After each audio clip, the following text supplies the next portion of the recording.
Here's something that's going to sound backwards.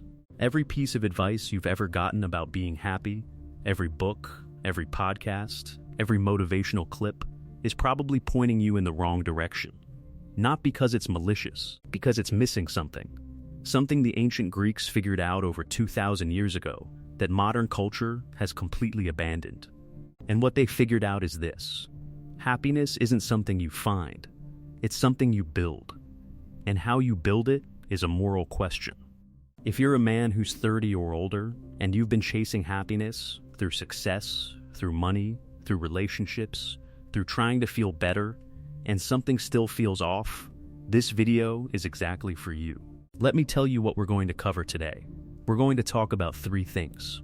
First, why your definition of happiness is probably too small. Not because you're shallow, because nobody ever gave you the right framework. Second, why happiness, real happiness, is actually a moral project, not in a preachy religious sense. In a deeply practical, this is how humans actually work sense. And third, why the men who figure this out build lives that actually hold together. And why the men who don't spend decades wondering why nothing ever feels like enough. Now, quick word on where this is coming from. The philosophy I'm drawing from is ancient. We're talking Aristotle, the Stoics, Epicurus. Not because old automatically means better, but because these guys were asking the exact same question you are right now. What is a good life, and how do I build one? They spent entire careers on it, and what they concluded is so different from what modern culture tells you that it might actually stop you in your tracks. Here's the thing that surprised me when I really dug into this. There's a version of happiness that actually lasts. That doesn't depend on everything going your way. That doesn't fall apart when life hits you. But you have to understand what happiness actually is before you can build it. That's what this video is about.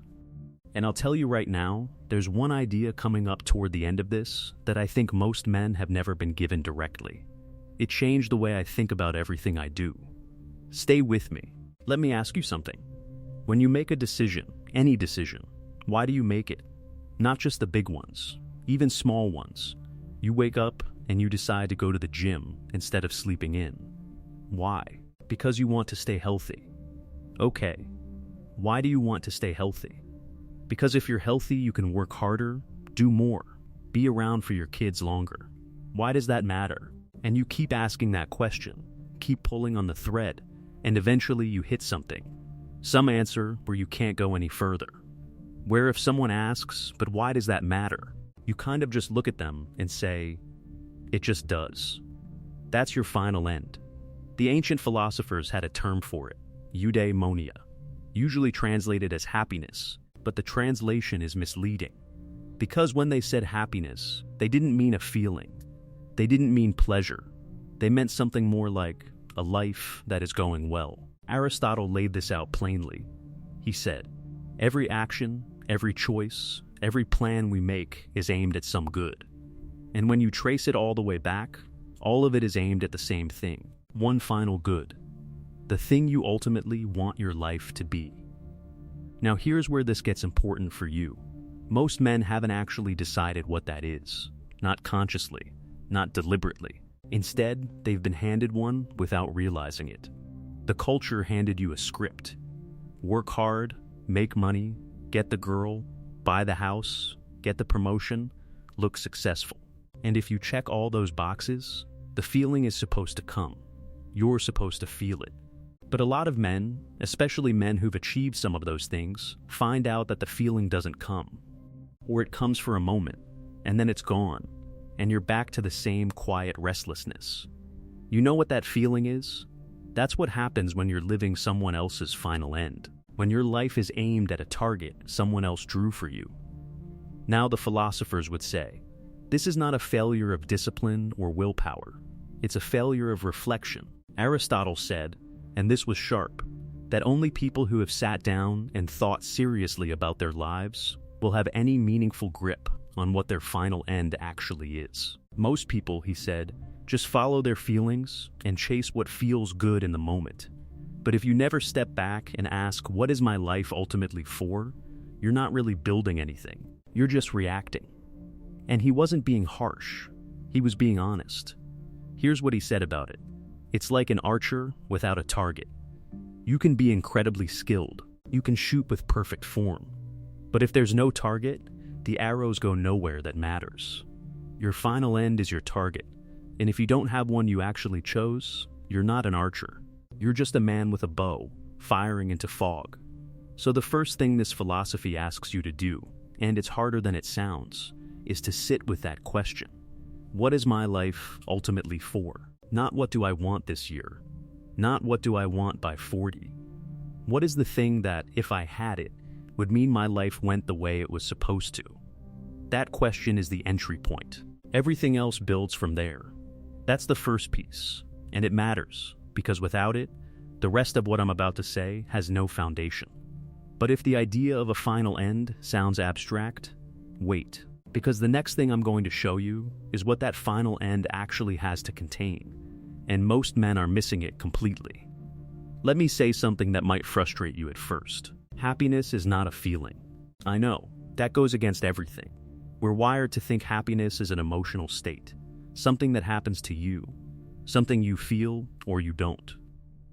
But the ancient concept of happiness, eudaimonia, is completely different. And the difference matters more than almost anything else in this conversation. Here's how Aristotle defines it. Happiness is the active exercise of your soul in accordance with virtue over a complete life. Unpack that for a second. Active exercise, not passive, not something that comes to you, not something you receive, something you do, something you build through action, over a complete life, not a moment, not a phase, not a good year followed by a rough year, a life. The whole arc. What this means is, you cannot be happy for 30 seconds. You can feel good for 30 seconds. But happiness, the real kind, is something that has to be evaluated over time. And here's where most men's thinking breaks down. We've been trained to evaluate our lives in the moment. Do I feel good right now? Is this satisfying right now? Is this working right now? And if the answer is no, we assume something's wrong. We switch. We escape. We numb it. But the ancient view is different. Your life is like a story. And you don't judge a story by one scene.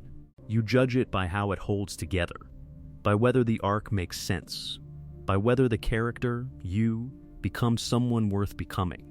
That's a fundamentally different way of looking at your life, and it changes how you make decisions. When you're thinking in moments, you optimize for pleasure, comfort, relief from pain. You take the easy job, the easier relationship, the shortcut, because you're asking, how will this feel right now? When you're thinking in arcs, you optimize for something else. You ask, who am I becoming? What kind of man is this making me? 10 years from now, is this the decision I'll be glad I made? Those are different questions, and they lead to different lives. Now here's the part the ancient philosophers were completely unapologetic about. They said, happiness requires virtue, not as a moral demand, not as a religious requirement, as a practical observation about how human beings actually function. What do they mean by virtue? They don't mean being nice. They mean something more specific. They mean the qualities of character that allow you to live and act well. Courage, honesty, practical wisdom, justice, self-discipline. These aren't soft concepts. These are the specific capacities that a man needs to navigate life without being dominated by it. Aristotle's argument is this: a man who is a coward cannot live well, because he will always be running from things he should face. A man who is dishonest cannot live well, because he is constantly managing a reality he has constructed rather than the one that's actually there.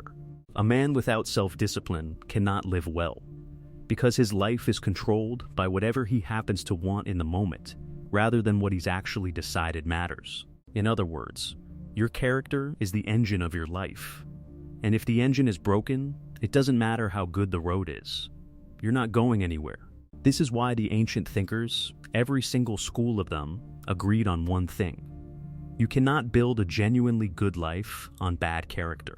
You can build a comfortable one, a successful-looking one, a well-branded one, but not a good one. And this is where I want to slow down and be direct with you. Because this is the part most men in their 30s and 40s are quietly reckoning with. You can get to a certain point in your life and realize, I have achieved some of what I said I wanted. And yet something is hollow. Something doesn't hold. And you might have blamed external things, the wrong job, the wrong city, the wrong relationship. And some of those might be true. But the ancient philosophers would ask you to look at something else first. They would ask, what kind of man did you become in the process of building this life? Did you get what you wanted by cutting corners? By compromising things you said you valued? By becoming someone you actually don't fully respect? Because if that's true, and for many men at 30, 40, 50, it is. The emptiness isn't about the things. It's about the man. And no amount of rearranging the things is going to fix that. The good news is, character is buildable. It's not fixed. It's not fate. But you have to decide to build it. That's the second piece, and it's already more than most men have been given. But here's where it gets really interesting. Because understanding that happiness requires virtue still leaves a question open. What does virtue actually look like, practically, in a man's daily life? The answer is one of the most useful frameworks I've ever come across, and it changes how you think about every skill you're trying to build. Here's something that should make you feel better and worse at the same time. Virtue isn't a personality trait you either have or don't. Aristotle's position, and the Stoics pushed this even further, is that virtue is a skill. Technically, they use the Greek word techne, which means something like a craft or an expertise. The same kind of thing as carpentry, or playing an instrument, or running a business. Now, why does that matter? Because you already know how to build skills. You've done it before. And when you understand virtue as a skill, the whole project of becoming a better man stops feeling mysterious and starts feeling like something you can actually work on. Let's be precise about what a skill actually is. A skill is not just doing something repeatedly. A skill is when you get to the point where you understand why you're doing what you're doing, where you have a grasp of the underlying principles, not just the moves. Think about it this way. A beginner at chess memorizes openings. A skilled player understands why certain positions are strong. The beginner needs a script. The skilled player needs understanding. And once you have understanding, you don't need the script anymore. You can handle new situations, unexpected situations, because you know the principles. Virtue works the same way. You don't become courageous by memorizing a list of brave things to do. You become courageous by facing difficult things, learning from how you handled them, building an understanding of what fear is and how to move through it, until the ability to face hard things becomes part of who you are. Aristotle said, "We become brave by doing brave things. We become disciplined by doing disciplined things. The action comes before the character, not after." This is the opposite of what most men believe. Most men are waiting to feel ready, waiting to feel motivated, waiting to feel like the man they want to be before they start acting like him. But that's backwards. You don't wait for the feeling. You act, and the character develops in response to the action. Now, the Stoics took this even further. They literally defined virtue as a kind of knowledge. Not abstract knowledge, practical knowledge. The knowledge of how to live and act well. And they made the case that this kind of knowledge, like any expertise, has to be built through practice, tested in real life, refined through failure and correction. This is why they had exercises, daily practices, journaling, meditation on mortality, deliberate exposure to difficulty. They weren't masochists. They were engineers of character. They understood that a virtue you've never been tested on isn't really yours yet. Let me make this concrete. You want to be more disciplined. Fine. You don't become more disciplined by wanting it harder.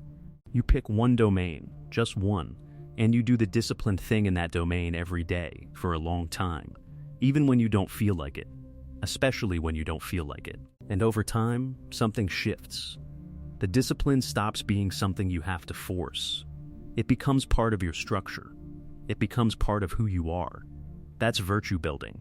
You want to be more honest. Fine. You start with small honesty.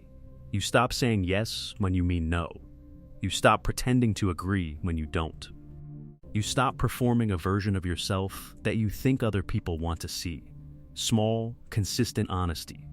And it builds. You want more courage. Start smaller than you think. The conversation you've been avoiding. The truth you haven't said. The decision you keep deferring. You don't need to be fearless. You need to act in spite of fear, repeatedly, until the fear has less control.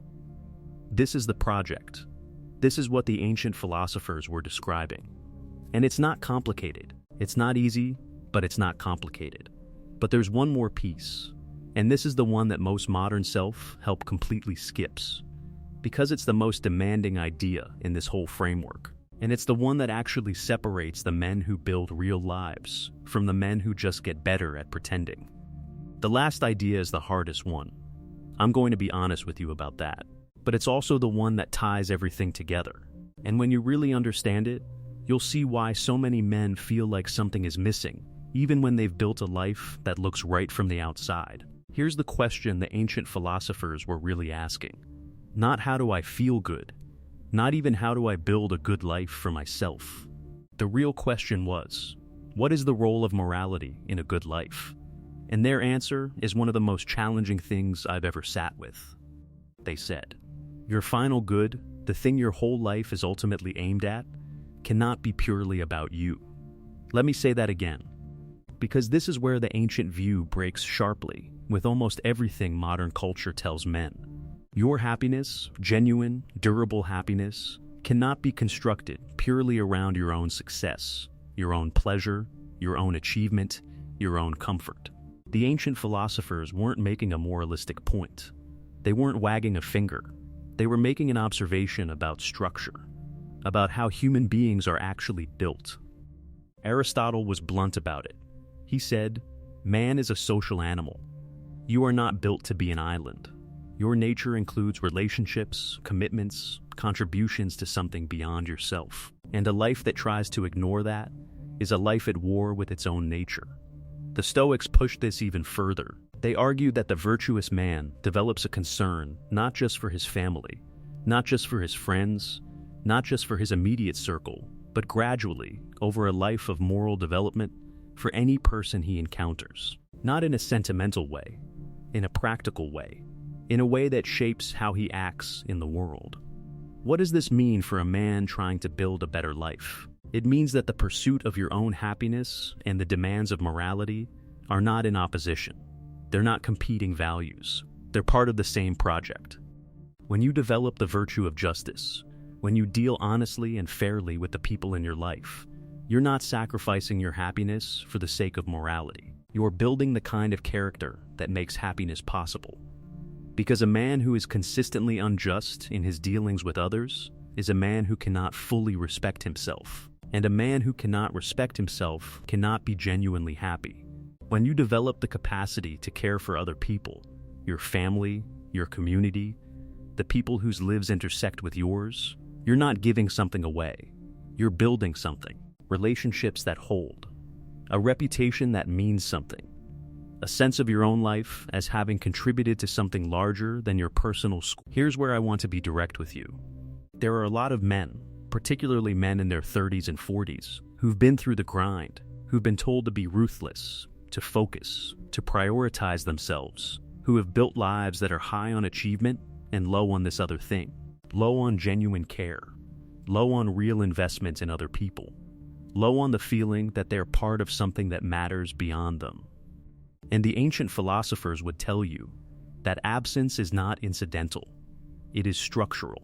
You cannot build genuine happiness on a foundation of pure self-interest, because you are not built for pure self-interest. That's not a moral judgment.